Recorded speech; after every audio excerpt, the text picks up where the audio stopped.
Have you ever felt like you've messed up so badly that there's no way back? Like you've burned every bridge and used up every last chance?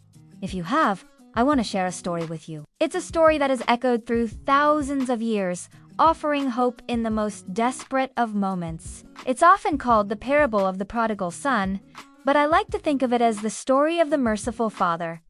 Imagine a wealthy man with two sons. One day, the younger son comes to his father with a shocking request. He says, "Father, give me the share of the estate that will belong to me." Now, in their culture, this was incredibly disrespectful. It was like saying, "Dad, I wish you were already gone. I just want your money."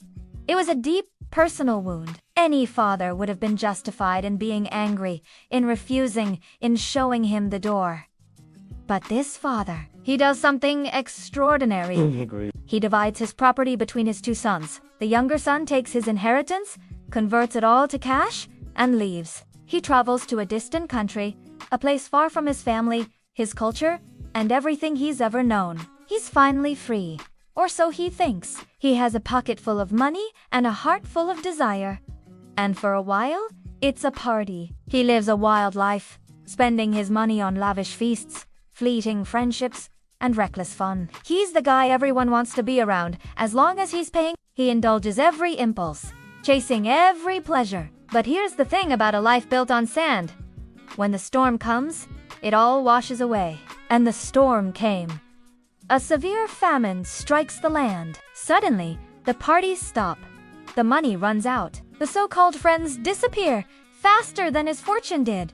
He's left with nothing. He's hungry, alone, and desperate. He finds a job, but it's the most degrading work imaginable for a Jewish man, feeding pigs. He becomes so hungry, so utterly broken, that he finds himself envying the pigs he longs to eat the very pods they are eating, but no one gives him anything. It is in this pigsty, at his absolute lowest point, that he finally comes to his senses.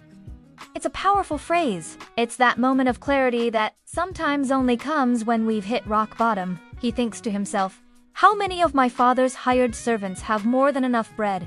And here I am, starving to death." The memory of his father's house, a place of provision and kindness, cuts through his haze of shame and hunger. In that moment, a plan forms. "I will get up and go to my father, and I will say to him, 'Father, I have sinned against heaven and before you. I am no longer worthy to be called your son. Make me like one of your hired servants.'" Notice his plan? He's not asking for his sonship back.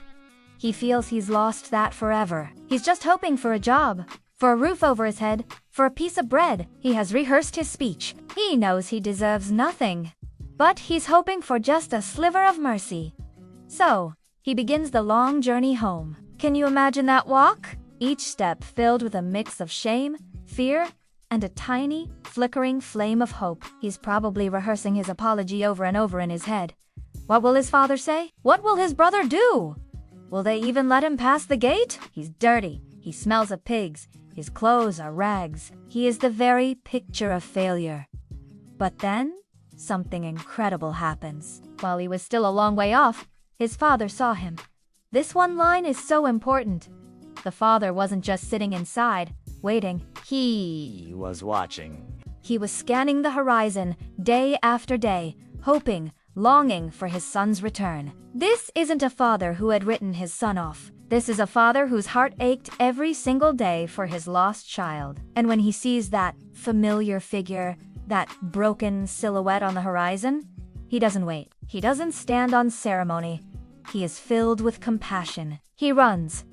In that culture, an elder, a man of his stature, would never run. It was undignified, but this father throws all dignity to the wind. Love overtakes protocol. He runs to his son, throws his arms around his neck, and kisses him.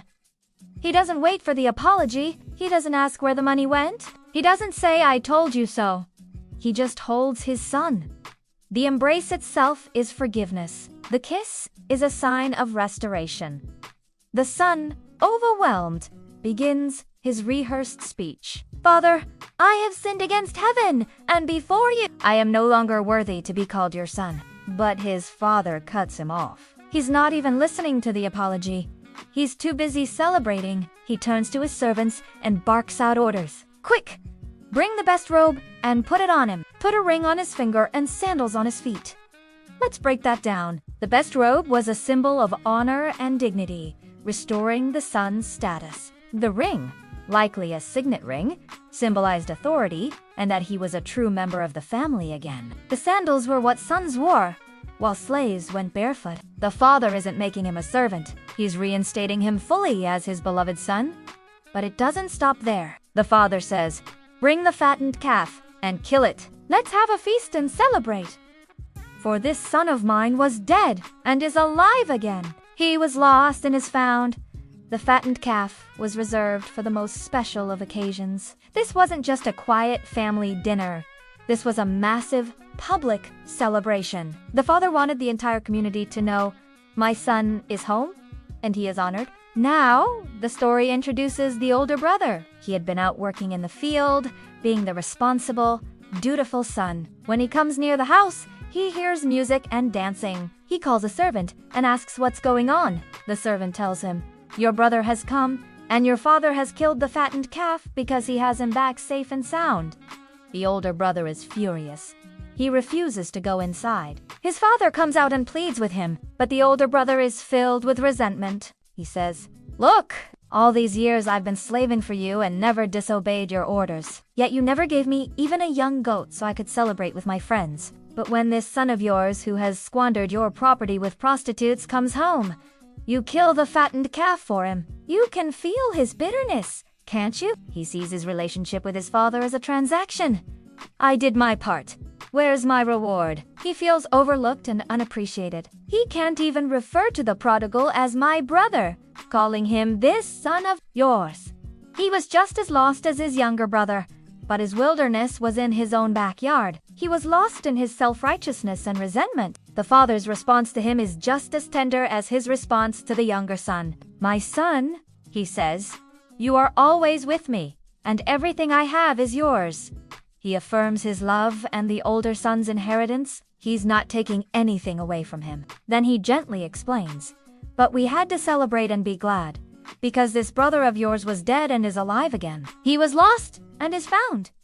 The father's love is big enough for both sons. It's a love that pursues the runaway and pleads with the It's a love that celebrates restoration above all else. This story is a beautiful illustration of God's heart for us. We might be like the younger son, running far away and squandering the gifts we've been given, or we might be like the older son, staying close by but with a heart full of bitterness and a sense of entitlement. Either way, the father is watching the road, waiting. He's ready to run to us, to embrace us, to restore us, and to celebrate our return.